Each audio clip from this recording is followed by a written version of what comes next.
Assalamualaikum warahmatullahi wabarakatuh. Selamat sore di sesi terakhir Mode Summit 2023. Jadi tanpa berlama-lama lagi, kenapa aku pengen bahas ekosistem? Karena kalau ekosistemnya nggak solid, majunya sendiri-sendiri, ambiar, capek, yang ada ngerasa mengkayuh perahunya sendirian. Tapi kalau misalnya menggayuh perahunya bareng-bareng, majunya tambah jauh. Setuju ya Bu Ibu, Pak Bapak?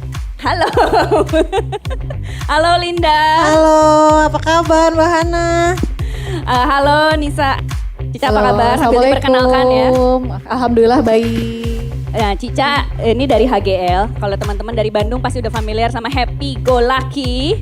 Lalu Bapak Pandu. Assalamualaikum.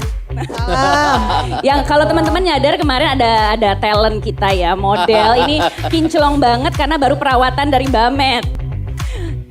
Gak usah dijelasin lagi ya. Ya, saya Ivan Gunawan, temannya Bunda Korla ya saya. Tuh kan memang paling tahu cara membangun suasana ya. Tapi udah selesai ya pokoknya ya pertikaian itu ya. Selesai pertikaian, sekarang kita cari cuan ya sayangnya. Oke. Kenapa aku mau menghadirkan 4 orang ini dan kita mau ngebahas ekosistem? Karena 4 brand ini punya strategi yang berbeda. Kalau Button Scarf itu dari bulan ke-6, Button Scarf itu menguatkan dari sisi supply dengan membeli mesin printing yang ujungnya laser cut, betul? Sementara HGL ada di mana-mana dengan konsep store ya. Betul, kita wadah untuk brand fashion lokal.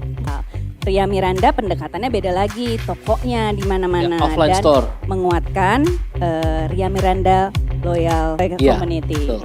Gitu. Sementara Mas Ivan, Kak Ivan malah bikin garis putih sambil Ya, jadi dijelaskan. kalau aku bisa bercerita bahwa jadi ini merupakan platform fashion yang mana aku bilang adalah fashion and trade. Jadi aku menghadirkan buyers internasional yang nantinya ada 4 buyers internasional, terus reseller, buyer dalam negeri, semuanya bisa datang, bisa bertukar klien. Jadi customer aku bisa beli Button Scarf, customer aku bisa beli Ria Miranda. Jadi kita bisa saling tuker-tukeran. Jadi selain fashion show, mereka juga aku kasih ruang untuk mereka bisa bertransaksi dengan buyer. Jadi baju-baju yang mereka fashion show-kan itu bisa langsung dibeli dengan buyer gitu. Oke, dan itu nanti tahun ini adalah event yang perdana ya. Event perdana. Oke, Gitu. ini jadi cara menguatkannya dengan berkolaborasi, ngajak teman-teman Betul. brand buat ketemuan sama trade-nya ya. Betul. Buyer-buyernya. Ada buyer-buyersnya jadi. Ada yang mau menanggapi? Ada yang... Ya, konsep untuk bisa berjamaah menggunakan runway itu sangat aku amini tapi untuk sebuah brand berbagi runway itu memang sulit. Ada ego, ada juga belum tentu brand lain mau masuk. Makanya Igun bikinnya garis putih, bukan Ivan Gunawan runway atau event. Okay. Jadi yang bersinar ya semua brand yang ada di situ like blank canvas yang bisa dipakai semua. Bener banget, biayanya tinggi banget untuk bikin fashion show. Kalau aku secara pribadi daripada bayar dekor 1M, mendingan 500 jutanya, 600 jutanya aku suntik lagi buat produksi. Kalau aku sih memang mikirnya harus seperti itu. Iya, tapi untuk brand-brand baru kan ikutan trend. Nah, kalau untuk brand-brand baru ada bagusnya kalian harus pansos sama brand-brand yang udah established. Pansos. Jadi pansos secara positif. Salah satu pansos tanda kutip itu adalah masuk ke misalnya tadi nih konsep store-nya Happy Go Lucky. Kalau HGL sih memang dari dulu kita selalu keep an eye sama brand-brand baru gitu yang baru muncul. Nah untuk sampai sekarang ini kita tuh mewadahi yang sekarang ada nih existing di store HGL tuh sampai 150 brand lokal gitu. Jadi kita memang gak cuman mau carry yang emang udah established aja, tapi memang kita mix di dalam yang baru gitu, yang masih fresh gitu. Terus tapi yang udah established pun juga of course ya gitu, yang memang audiensnya udah pada nyari, kita of course kita carry juga brand tersebut gitu. Oke, jadi kalau brand baru, kalau ngutip kata Kak Igun, mau pansos masuk ke konsep store dulu nih ya, yang baru-baru gitu. Begitu tambah besar, mungkinkah bisa bergabung dengan Modinity?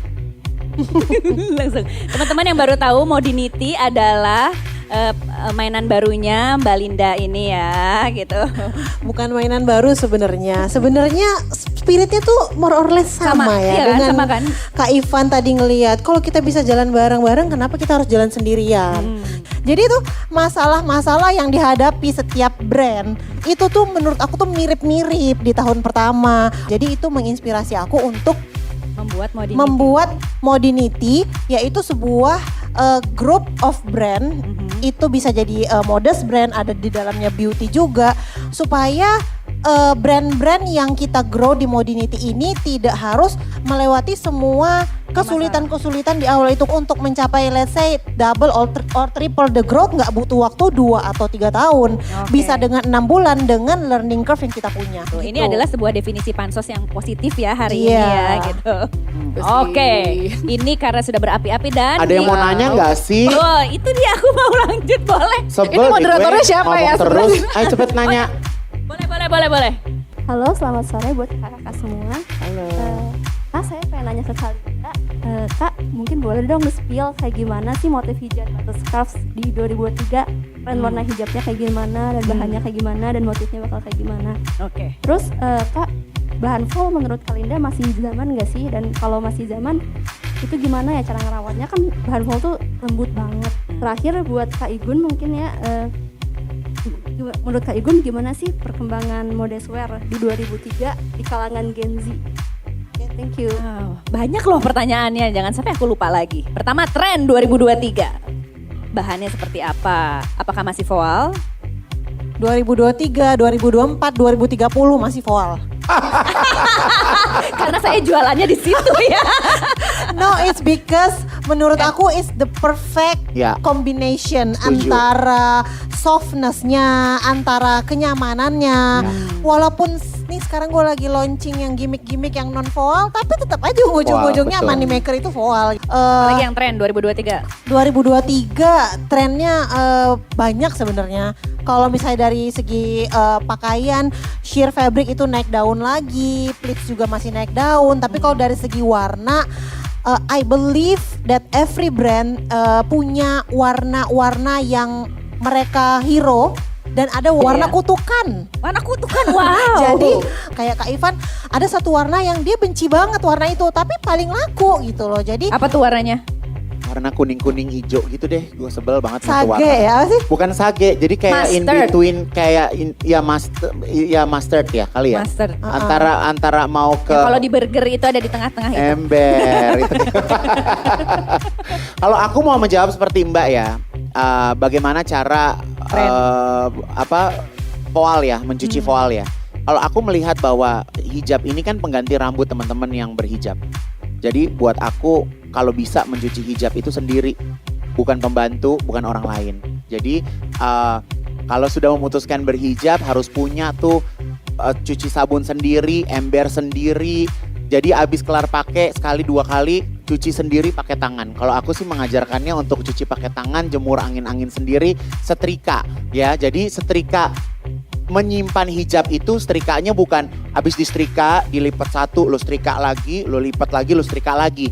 Jadi pas lagi mau dipakai itu jilbab lo bergaris-garis, gue enek ngeliatnya ya. Jadi kalau misalnya habis setrika kerudung, habis disetrika itu digantung, jangan dilipat. Jadi once lagi buru-buru pakai kerudung, itu kerudungnya nggak ada garisnya.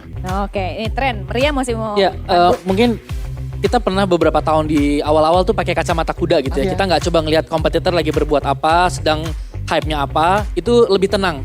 Karena kita sudah tahu kita mau kemana. Saya yakin kalau semuanya punya persepsi yang sama, ini industri ini bunganya beda-beda justru makin indah, makin keren.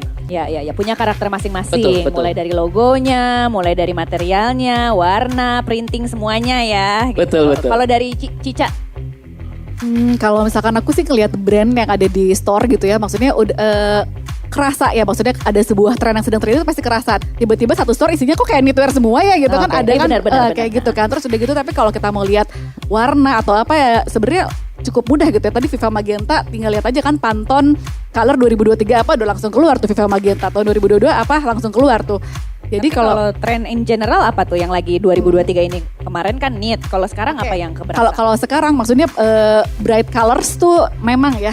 Cuman tadi kan kalau untuk setiap brand tadi ada warna kutukan gitu dan ada warna yang paling works. Kalau menurut aku sih jadi kalau kita mau ngeluarin produk, keluarin yang kibarnya atau mercusuarnya apa gitu. Misalkan Viva Magenta gitu. Tapi kan orang gak akan pakai tiap hari, bener banget. Cuman kita main yang kacangnya hitam gitu. Jadi kita punya produk mercusuar tapi punya juga produk kacang gitu. Jadi sebenarnya yang itu dibikin untuk berita aja, untuk kayak ala-ala gitu ya. Maksudnya itu kan untuk ngikutin trennya aja. Ikutin gitu, trennya tapi aja. sedikit Cuman ya. di balik itu kita udah masih tahu yang works di brand kita tuh apa. Jadi yang itu yang akan jadi produk kacangnya nih buat brand kita gitu.